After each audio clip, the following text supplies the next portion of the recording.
Hey, welcome Bitcoiners. It's Joe Rogers with Bitcoin Magazine. I'm gathered here today with my good friend CK, and I had an opportunity to sit down with Isaiah Jackson.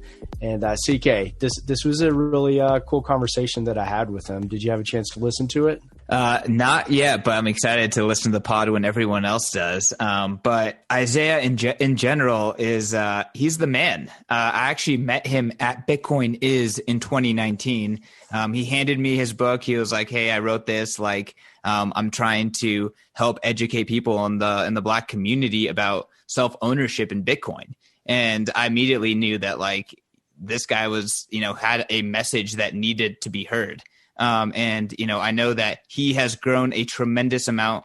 His content has improved a tremendous amount, and he's just absolutely killing it. Yeah, I tell you what, I haven't had a chance to visit with him. This is my first time to actually get to speak with him.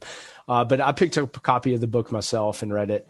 And I thought that this was something that you could pass along to any kind of noob or anyway, it doesn't have to be a Black person. Of course, it is speaking to the Black community, but this, you could pass it along to anyone.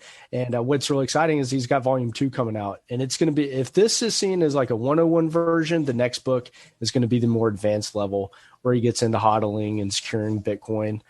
And I'm really pumped about that. And I didn't know this. He's been partnering with Russ. They're going kind of like church to church around the U.S., doing some outreach, educating pastors and different congregations about Bitcoin. So he's a real one. He's doing some big things. And overall, it was a great conversation. I hope you enjoy it. Yeah, before we get into the show, though, let's talk about our sponsor. You guys have heard it many times here on the Bitcoin Magazine podcast. It is Blockstacks, Stacks 2.0. The Stacks 2.0 blockchain is a sidechain for Bitcoin. It is a separate blockchain that uses Bitcoin as its unit of account. And they're trying to give a lot of the capabilities that a lot of these other altcoins are leveraging right now on their chains. They're trying to bring those capabilities to a much more Bitcoin native setting and infrastructure where you can peg in and out Bitcoins. And if you stake STX, which is the Blockstacks token, in order to secure that blockchain, you actually get paid out in BTC as your rewards. So the token offers cash flow to some degree in Bitcoin, which is a much better development than what we've been seeing in other kind of like staking experiments. So I think this is an extremely positive direction in Bitcoin dominating the world of crypto as the de facto money. And I love to see, projects like Stacks 2.0, building off of Bitcoin rather than fighting Bitcoin. So go check out Stacks 2.0 at stacks2.com. That's STACK2, the number 2.com. And yeah, developers especially, go check that out. But that's enough of me. Let's get into this podcast. All right, Isaiah, thanks for joining me today on another Bitcoin Magazine podcast. How are you doing, man? How's life treating you in 2021? Man, life is good. We're about 20 days into the year. We've already had a lot of activity, a lot of fun stuff has happened in the industry, in the world, the political climate, everything. So it's been great first 20 days of the year. I like to say, if you liked 2020, you're going to love 2021 because it's going gangbusters, man. I believe it's going to be even crazier. I'm anxious to see what happens, but it should be fun. Oh, man. I guess, should we do any bold predictions already? You want to bust any out? I mean, I would definitely not be surprised with BlackRock. They just made the announcement about futures. Yep. If Bitcoin goes to $300,000 by the end of the year. And then in the political climate, because Bitcoin becomes so valuable, you start having countries looking to use Bitcoin as its backing. I wouldn't be surprised if that happened this year, and like a whole switch in the financial system because of how people perceive it. I think that's a good prediction for this year. Could happen, could not, but I have an inkling that it will. What do you think that there already are countries silently accumulating? Absolutely. And even if they're not doing it through the country, like the government is doing it, if they own, like, for example, if they have a lot of miners in China, or if they have a lot of industry in Norway or in Puerto Rico. At the end of the day, they're probably going to go to them to try and fund their political campaigns, their the things that they need for roads and assistance, because these are going to be people with the money. So, yeah, I think those things will be intertwined. And countries, I think they're doing it right now, but they can't say anything out loud. I mean, Venezuela has. What do they have to lose? But right. But I think some other ones are as well. Man, that's awesome. Okay, yeah, it's going to be a crazy year. I'm scared to make a prediction because I'm afraid it's going to be way too bearish. And I think it's the smart thing to do is to make a really big number prediction. And then like geopolitical things, I mean, shit, 2020 was so nuts. It's like anything is on the table. Anything can happen. Mm-hmm. So look, today I want to bring you on. I don't know. You've been on a happy hour with us, right? But I don't think you've been on a podcast properly with Bitcoin Magazine. Nah, not properly. Okay, well, cool. I don't know that I would call my podcast proper, but I'm glad that you joined me. First of all, I picked up a copy of your book, Bitcoin in Black America. So hats off. This is really great. And you wrote it a couple years ago. So I would think that you would do a better job of me. I took some notes on it, but I was hoping maybe you'd give us an elevator pitch. What is this book about? And what drove you to write it? Oh yeah. So if I can give it in short, the synergy between Bitcoin's economics and the Black community's need for group economics come together. I describe it, how it can work, and why it's a match made in heaven. I also talk about the fact that being left out of the past financial industry means that we need to be ahead of the future one. So that is the basis of the book, an elevator pitch. And, in my opinion, people that see the book title, the first thing they think is, well, hey, why would you separate Bitcoin into races? It's for everybody. What you end up seeing when you read this book is it had most of the solutions are for everybody.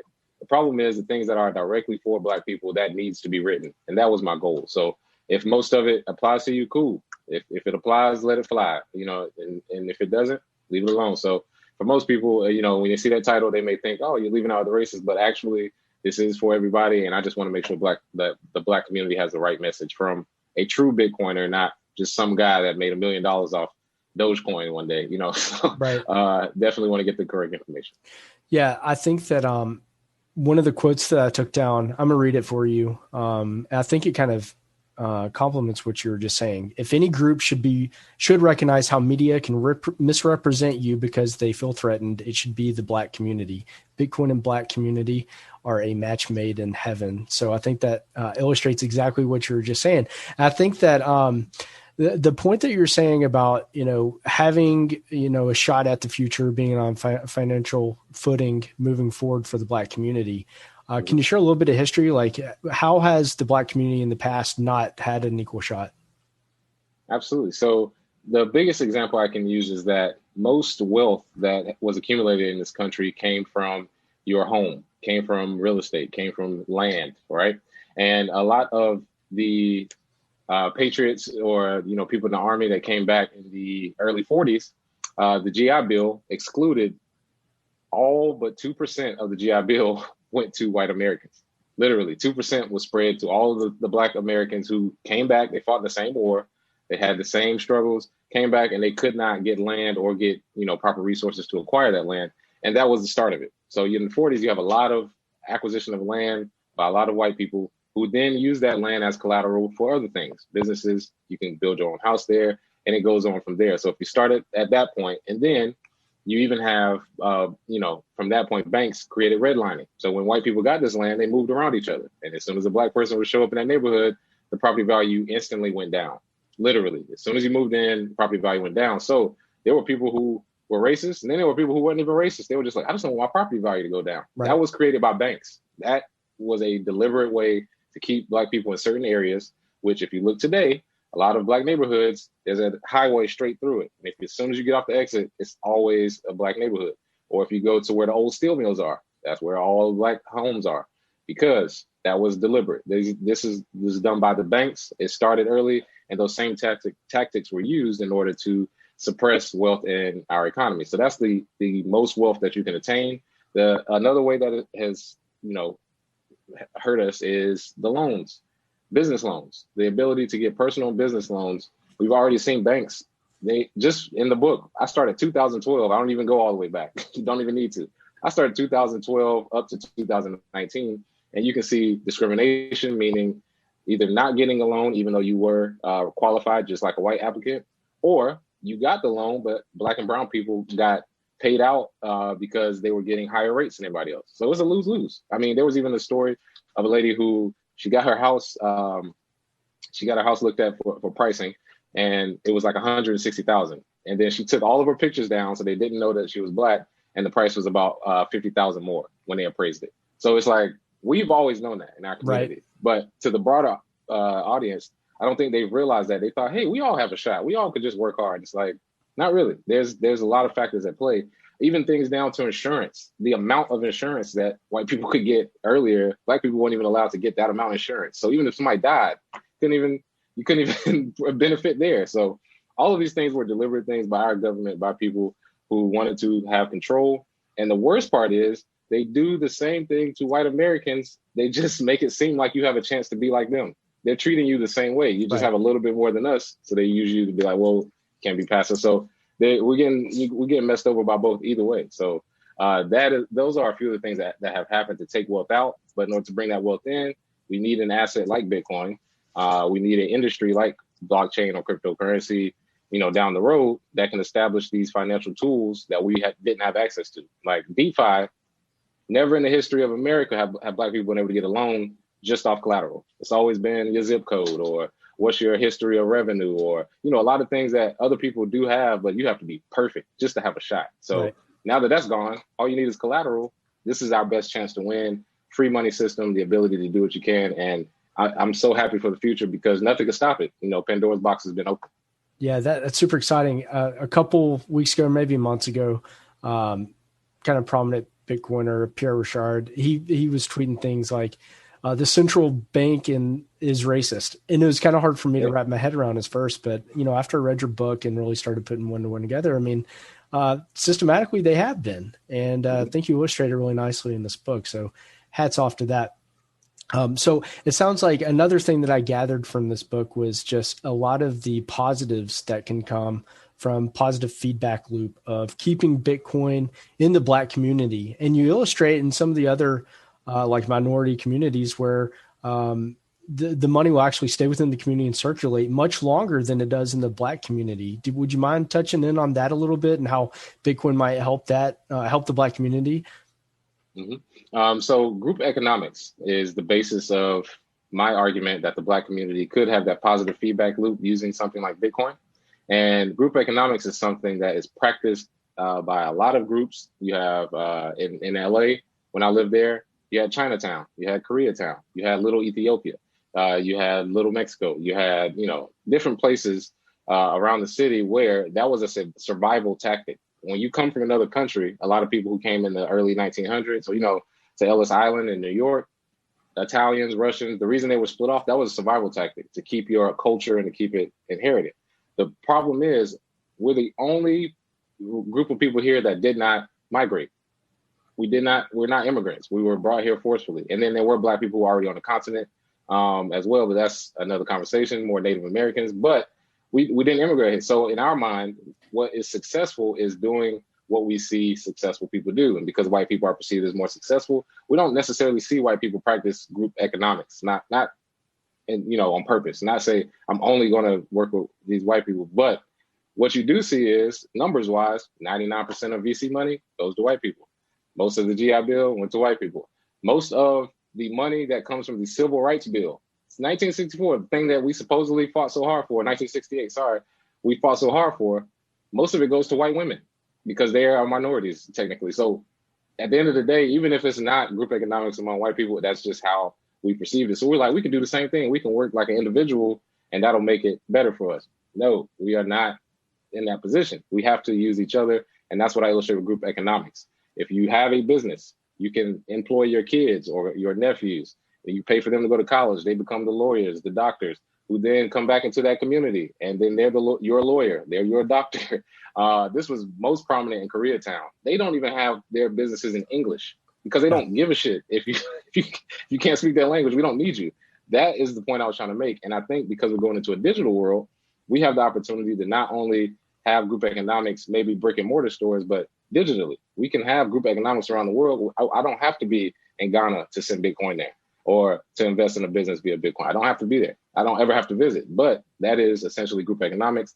And it's not because you're Black, it's because of merit. And I think Black people should strive to be great. And based on merit, if you are, a lot of Black people will end up in group economics anyway. So that is my goal with Bitcoin. And I think Bitcoin is perfect because it literally is its own money system. So if it never leaves, you're practicing group economics and you don't even realize it. Yeah. Towards the end of the book, you talk about, I guess how to onboard more Black people to it. And you talk about different avenues to do that. And one of them that I thought was really interesting was the Black church, which again, I'm not a Black man, so I haven't thought about this, but the idea of the Black church, it's such a, big audience. And man, you were kind of laying the foundation as, every Black church in America and mosque should, be able to accept Bitcoin, and they should do it immediately. Oh yeah. And I definitely believe that, especially with services like BitGive, where you can actually, if you have a 501c3, which every church is, you can accept Bitcoin. Like the second they closed the book, they could have just got on the website and did it. Also, I wanted to point out that the Black church is such an institution that in order to convince the people who in the Black community have the most money, mostly older people, they listen to their pastors. They listen to their religious leader, whoever it is. So if we are going to get Bitcoin in the communities, the ability to donate it and hold it long term to build wealth, got to teach the pastors. And that's one thing I've definitely started working on with Russell Okung, from the Panthers. Oh, yeah. Me and him are thinking of doing a Bitcoin and Black church tour. Still trying to hash that out just because, I'm not religious myself, but my mom, my stepdad, my dad, my stepmom, and even other people, they're all pastors. So I've seen it, which is sort of probably why I'm not religious, but I've seen it all. And I've seen how much influence they have over, people's opinion, especially money, because they give 10% of their wealth to a church every week in the church, in the Baptist church or Southern Baptist. So in other places, I think if that was the case, but it was Bitcoin, you would have churches that if this was going on for the last 5 years, they would have way more than enough money to help fund some of the things in their local community. So, Yeah, the Black church is definitely important. It is a part of our culture, so we have to recognize it. Again, I'm not religious, but you have to understand if we're going to do the whole Black community, you got to include everybody. Yeah, that makes a great sense. So that's exciting. You mentioned Russ, man. How about his big announcement? Pay me in Bitcoin is a reality. What do you think about that? Oh man, I knew it was coming. I knew it, not because, I have a crystal ball, but after I talked to him in LA at the LA Blockchain Summit in 2019, after I talked to him there, I was fully convinced that he was going to actually get paid in Bitcoin because he was so adamant. He was like, it's going to happen. I don't care what I have to do. And it's funny, he brought up Russell, talking to his pastor, going back to the Black church. That was the first one I talked to who got it after 30 minutes. And he was like, this is awesome. So yeah, Russell's great. I think the announcement was great because it kicked off a wave of people asking, can we get paid in Bitcoin? I don't think some people realize they could get paid. They always thought I could just buy it. Some people just look at it as an investment or a stock. But once you were like, you can get paid in Bitcoin, I think a MLS star or a soccer star overseas is doing the same thing now. I just saw that. It's more coming. And I can promise you one thing.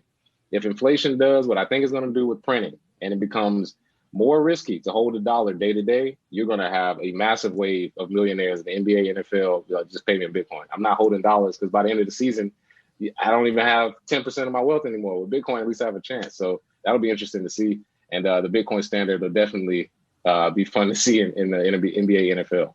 Oh, yeah. I'm thinking, I think that it was under Russ's thread. Maybe he said it. I can't remember. So, Russ, if you're listening, I apologize if I'm not giving you credit, but it might have been him. But he said, imagine NFL players, they get paid on Monday or Tuesday the following week. That's when, paychecks hit their bank accounts.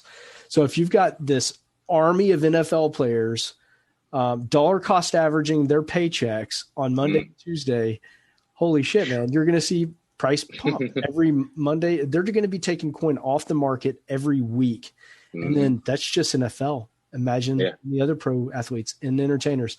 And so my big thing is man, can you front run payday? It's high with anticipation that price is going to pump because you anticipate X amount is being taken off the market via these kind of payday solutions. just it's super fascinating and exciting to think about. Oh yeah, definitely hyper Bitcoinization happening if that happens. Yeah, right beyond our very eyes. I mean, if LeBron is like, pay me in Bitcoin, I'm selling my house to buy as much Bitcoin as possible, because everybody will be like, okay, well, what's this? So yeah, I'm with you. I mean, it's only a matter of time. It's how Game 3 plays out. They're going to see they don't have a choice. These other people. They're not going to have a choice. I know. Yeah. Bitcoin does not care. You bend the knee and submit to Bitcoin. So exactly. I had a lot of ideas thinking, just hearing you talk. So as you and Russ are talking, about this possible tour, I would be curious, what has been the successful way for you to, I guess, communicate with Black people on onboarding them to Bitcoin? Twitter. Not even gonna lie. Twitter, I literally have built most of what I have from Twitter, because for one, on Instagram, I don't do pictures like that. I don't think most Bitcoiners are IG people. We're talkers. We write stuff. We explain stuff. So ideas, exactly. So I think Twitter was built for our community. So a lot of Black Twitter, which is very popular. A lot of the memes, a lot of the stuff that comes out of Twitter that people use in mainstream comes from quote unquote Black Twitter. And I think using Twitter as a platform to not only introduce Black people to Bitcoin, but explain it further once, I write the book and everything. I think Twitter was perfect for that, because, you can answer people's questions quickly. I can put out ideas and, test it out. And one of the challenges I will say with getting it out to Black people is that if they don't see you in person, a lot of times Black people don't believe it until they see it in person. That's just honest. They don't care. Like I've talked to a lot of people in the industry, and they're like, I don't understand. He's smart. He knows what he's talking about. P.R. Rashard, Breedlove, all the guys I watch. I'm like, but you don't understand. This is because I'm in the industry. People on the outside looking in, they see you on screen. They're like, yeah, but I don't know you. Like, so you could be lying to me. So what do you mean? They have to see it? Do you mean like they need a wallet on their phone and they need to actually receive it and like, holy shit, this works? Yes, that's what I mean. Because the Black community has been lied to so much. There's so many, pie in the sky ideas that come up. The first thing is defensive. They're not offensive like a lot of people who have attained wealth before. A lot of Black people I met with are very defensive. They're like, wait, hold up. You mean to tell me there's a chance? And if you've been beaten down so much, I don't know if you saw that video of that, who was a cow that was released, but he was in prison for 20 years. He kept walking in a circle because he kept thinking he was in prison. Wow. That is the Black community. I mean, if you present an idea where it's like, we can actually have freedom, we can solve the problems you're talking about, the first inclination is, I don't know. Are you sure? You know what I mean? What's going to happen if the government, it's all these questions. So that is my second point, going to see people in person. That's one thing I don't think a lot of people will do. They may show up at a conference and speak on stage. They may, do small meetup groups, but I mean, literally one-on-one. I was driving up and down 85 between 2013 and 2016, meeting people in their homes, one-on-one, showing them this is how it works. This is how you do it. Meeting with small groups, definitely on my book tour, the same thing. When people can feel you, touch you, see you, hear you in person, I think that bodes well for the Black community. So Twitter and also getting out and seeing people, that's how I've been able to get through, I believe. That's exciting. Do you think that part of that, I guess, roadshow, you would do anything with like high school age kiddos and communities? So I actually had a part of my tour was focused on colleges. So I went to Howard University and North Carolina Central. No high schools yet, but the good thing is I am having a Bitcoin virtual summer camp starting in June. I'm on the board for a 501c3 called Innovative Learning. So we'll be having a tech week, and the Bitcoin summer camp will be a part of that. So definitely we'll be teaching high school and middle schoolers that, because like I've always said, the pipeline of people that are going to really change the world, we're basically old geezers at this point in the Bitcoin world. The 15-year-old, the 12-year-old that's studying smart contracts and looking at Bitcoin and figuring out how to how to build different tools, they're going to eat our lunch. So I definitely want to be the guy to teach them, or at least guide them in the right direction, because we can't have a bunch of people getting educated to make ICOs again. No, you need to learn that this is a different money system and that you need to adapt to it. Because if you think about it, no kid under the age of 12 has lived in a world without Bitcoin. That's crazy to think about. Yeah, but I have two little girls, and I think the same thing. They're Bitcoin native, and you can't uninvent it. You can't change it. Yeah, Bitcoin only. Yeah, exactly. You can't put it back in the Pandora's box. It's gone. It's out here now. Man, that's exciting. So I want a quick anecdote. So my wife, she went to Little Rock Central here in Little Rock, and she has a bunch of Black friends, and they were talking about, what some of the big world problems are. And a lot of the comments were about like systematic racism and things like that, which are absolutely legit things. And then my wife, of course, they were asking for fresh ideas, and my wife slid in there and said, "Hey, consider Bitcoin. Bitcoin fixes this." And then she got shit on pretty hard for even proposing that Bitcoin could possibly be something to level a playing field. So I guess I wanted to bring that up because I think she actually replied to you and you gave her a thoughtful response about that. And it was just about, I think it kind of goes back to the point that you made that Black community, they need to see it to believe it. And I think it's kind of hard to imagine and even believe, like, how can magic internet money fix that? I mean, do you have any comment on that little story? Yes. So the pushback that your wife got, I've gotten the same pushback from Black people. We will sit in a circle, talk about all these problems, and then I'll offer Bitcoin as a solution. And they're like, "Oh my God." And this is, 5-6 years ago. So they really were like, "Oh my God, what do you mean? The thing for the drug dealers? What are you talking about? The thing for the multi-level marketing scheme or Ponzi scheme?" I'm like, "No, that's not what it is at all." And what I think in the Black community, when you say that, their first inclination is that you think, well, if we make a lot of money, then racism is over. That's not what I mean at all. The fact of the matter is you can make a lot of money doing something else. Bitcoin is not necessarily for that. The actual change in a money system, the change in what we put our monetary energy into is the change that we need, because at the root of the problem is the money. So everything that sprouts out from that, that's surface level. That's low hanging fruit. I mean, there are things we need to address, but that is low hanging fruit. The root of the problem is the money.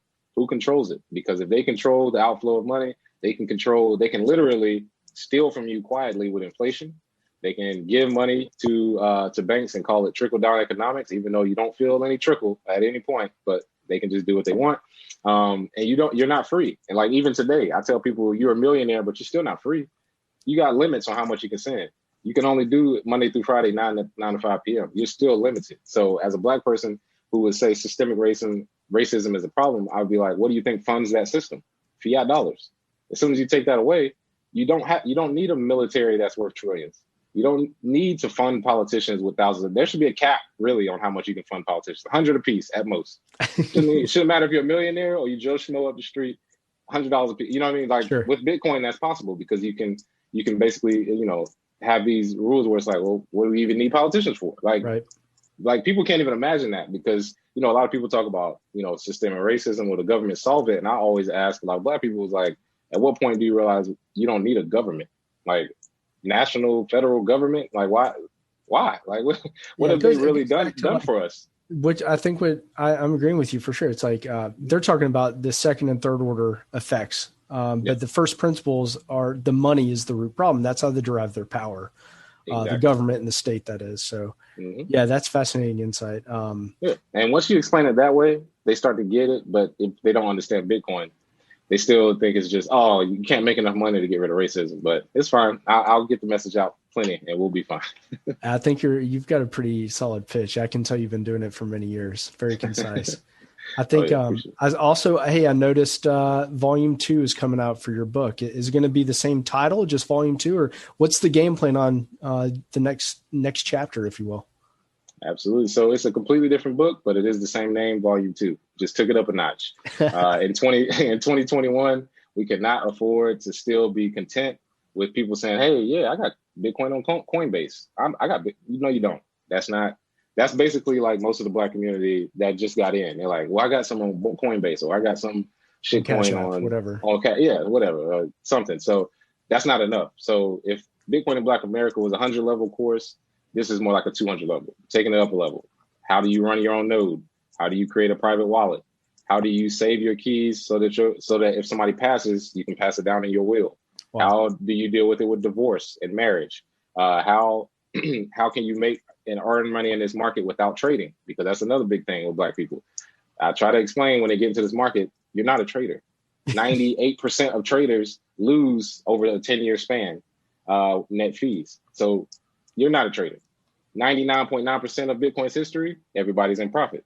So you got a 98% fail rate versus 99.9% success rate.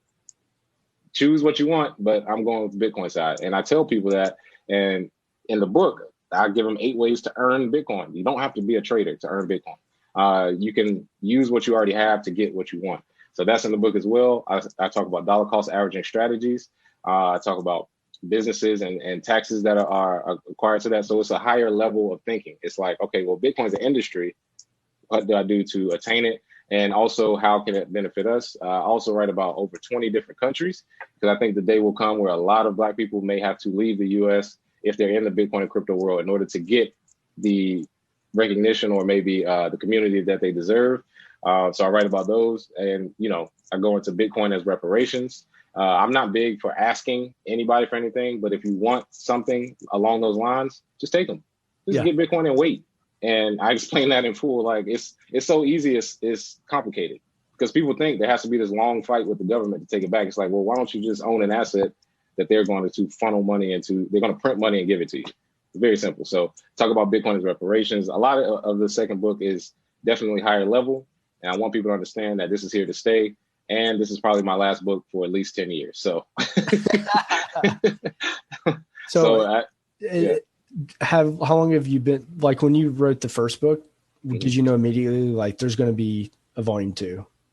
Oh, yeah. The first book was about 300 or so pages. So I cut out half of it and saved a lot for the second one. Yeah. Because I was writing it, like, even, I started the second book talking about how to run a node. I had that in the first book, but I was like, somebody's just starting. We're not fucking running a node. Sure, man. Like, exactly. So that's not happening. And then also what happened in 2020, I did not see COVID coming. I had that second part ready, but when COVID came, it was like, I got to write about what happened this year. The dump to 4K, everybody was killing it. And then the rise to 40K in price. But not only that, the increase in awareness with Michael Saylor buying it, with 18 public treasuries having Bitcoin on their balance sheet. I had to write about this stuff. So, and it becomes to me more relevant because year over year, Bitcoin changes. Like everything I wrote about in 2019, I read it. And I'm like, the price was $9,000 when I wrote it. Jesus Christ. You know what I mean? Like, we were still trying to figure out. Way different. Way different in 1 year. So that's why I felt the need to write it. And this is the perfect time. We're at an inflection point, and I think this book is needed. Yeah, I think as I was reading it, I was like, I bet Isaiah has matured and like learned so many new things in that short period of time since he published this. So I'm excited for volume 2, because I think volume 1, it was fascinating. Obviously I'm like a Bitcoin maximalist, but you talk about a lot of things. And I think it's important because people who maybe pick this book up, they probably have heard a bunch of random things out there, stows and staking and like I see all these different jargon. And I think it's important that you covered it, and you did. And so, I'll be looking forward to volume 2, maybe roll up the sleeves a little bit more on Bitcoin. That's exciting. Oh, yeah. Well, this is another thing. The first book, including that stuff, was just for beginners, because it doesn't matter. When they start, they're going to dabble in it anyway. So I might as well give them a little. The second one is like 95% Bitcoin stuff. Like, it's just like a small piece about like DeFi. Yeah. And then it's really just saying that means that it can happen on Bitcoin. So it's really, like I said, I take it up a level. It's time for the kiddie games to be over. The ICO, cryptocurrencies, the shit coins that are not going anywhere. Right. Focus on Bitcoin. So I'm getting pumped up now. Yeah. That's definitely apparent in the second one. And also I introduced 2 things. For one, it is an educational experience. There's 3 webinars attached to it. The third one is actually, I'll be filming it later tonight with the customers who purchase it. That's available as well. Also, I introduced scarcity. There's only 10,000 hardcover books that'll ever be sold. The reason being, when they sell out someday, that means other people can get value from it later in the future. Because if it is valuable and people find it valuable and the demand goes up, that's the reason I got into Bitcoin. So I wanted to make my book scarce on purpose, because I realized I only need really like 10,000 people, like 10,000 focused people in the Black community. I don't need everybody. I'm not even trying to help everybody. You end up helping nobody. That's the thing with Bitcoin. Once it gets you, once you get it, you can't unget it. You're going to be either a true believer or you don't get it. So if you get 10,000 true believers, man, that's a hell of an army. Hey, yeah. And when I first started, I'm not sure like when you first got into Bitcoin, but do you remember Poloniex back in the 2014? Oh yeah, I had an account. Yeah. So remember Poloniex at 2 a.m, it'd be like 700 people, like 1,200 people in the whole world. So that's when, thinking along those lines, I was like, and somehow we went from that to the industry that's about to be worth $1 trillion. So with scarcity, I'm like, I don't need that many people. You only need really hardcore 10,000 people, and we can go from there. I can just funnel them all the information, and they can help me in it as well. I don't know. I don't think it's going to take 10 years for volume 3. Maybe something else. I think you got more in you. Yeah, well, I say that only because writing a book is extremely hard and taxing. And I just had a 2-month-old daughter, and I do want to enjoy. Thank you. I want to enjoy her formidable years before I get back in writing mode. So wanted to get this out. Yeah, I want to get this out, and it may be one before 10 years, but we'll see. I think the Bitcoin industry will do something crazy before that time, so it may warrant a third version. You're going to develop a knowledge of My Little Pony and Disney princesses that you have never thought. I know. I'm already waiting for it. I mean, we've already started with the songs that, I don't know, the sing-songy songs on YouTube for kids. Like, it's just running in the background now. Yeah, I don't even own my own TV already. Yeah. Already. Yeah. Oh man, that's awesome. Well, congrats on that. So, okay, I want to touch on this too. I saw on your Twitter profile a recent tweet. Looks like you've got a new venture with our friends at CoinDesk. So, lay it on me. Tell me what the heck you're working on. Yes. So I have a new show coming out called Community Crypto on CoinDesk TV. We will be starting in February. February 8th is the tentative date. And the show will basically be an opportunity for different meetup groups around the country to meet virtually, discuss topics, and then present it on the show, as well as maybe a fireside chat with somebody from the group in order to get more information and to basically build a global economy or global, group with local meetup groups. And that's been a vision of mine. Like I said before, group economics in the Black community or group economics in the Bitcoin community doesn't matter. We don't need to be in the same place in order to have this network working. Obviously, we have nodes all around the world. Right. And that's what I want to show in the show. Different places like Miami, DC, Ukraine, Botswana, New Hampshire, things going on in California, Canada. Like, basically, we're finding people all over the world in different use cases, because I think in the US, we're kind of spoiled. Everybody thinks, oh, it's just an investment. Bitcoin is something. But other places, Bitcoin is literally survival. I mean, There's certain places where the volatility of Bitcoin is less than their current money. So they would much rather use it. And those are the stories I want to get. Those are the type of people I want to talk to. And that's what will be on CoinDesk. Awesome. So would it be a format like you'll be like an interview format with the meetup organizers? And I guess in some cases there would be multiple organizers that you'd be talking to. Yep. It would be that, but it would be pre-recorded. And then I would also have, it'll be an interview with either somebody in the group or somebody who, taught there. For example, MIT, we have them on the schedule, their meetup group, but one of the women from the meetup group interviewing her. So that would be sort of the thing: interview, meetup, and then explanation of whatever concepts we went through. So I need to take some notes because my local meetup group needs some work here in Arkansas. So hey man, it's all good. All you gotta do is get a couple. Cool. Yeah, it's all good. That's awesome, man. Okay. Well, look, I think we're kind of nearing the end of this. I think, first of all, thank you so much for your time today. This has been fascinating. I think what you're doing is really admirable, and I'm looking forward to volume 2. So I guess with that being said, how can people find you, and is there anything that you want to pump before we wrap this up? Yes, you can find me on Twitter at BitcoinZay. Make sure it's BitcoinZay, Z-A-Y. I do have some scammers on there. You can find me on IG at BitcoinZay LLC. Same thing. There are scammers. Make sure that's me. And you can also find me on the Gentlemen of Crypto Daily, Monday through Friday at 10 a.m. Eastern. So catch us on there. We're talking news. We talk shit about dinosaurs like Jamie Dimon. We laugh at people like Janet Yellen. We answer questions from the chat. Have a good time. So yeah, join us Monday through Friday, 10 a.m. The Gentlemen of Crypto. Hey, are you on the Clubhouse yet? Yep, on Clubhouse. I'm the co-owner of Black Bitcoin Billionaires, the largest Bitcoin group on Clubhouse, and the first group to get an unofficial sponsor. So join us on Clubhouse as well if you have an iPhone. I know some people don't, but it's all good. Yeah, man. Me and my wife, she has an iPhone. I don't have one. So we snuck in there, and oh my gosh, there's some fascinating conversation on Saturday. So Yeah. Absolutely. Love what you're doing, man. Thanks for everything. Thanks for your time. And look forward to next time. All right. How good was that? Isaiah is so damn good at communicating the value of Bitcoin. And I think what he's doing is really remarkable. And I'm truly looking forward to his next book. And what he's doing with Russ and outreach in the Black community is pretty awesome. And I think he's a great entry point for noobs. So anyway, be sure to check him out at bitcoinandblackамerica.com and give him a follow on Twitter at BitcoinZay. And always let me know if you have any thoughts or comments. You can find me on Twitter at _Joe Rogers, or shoot me an email, joe@bitcoinmagazine.com. We've got a great Telegram group and always looking for contributions. So please hit me up. Until next time, thanks for listening.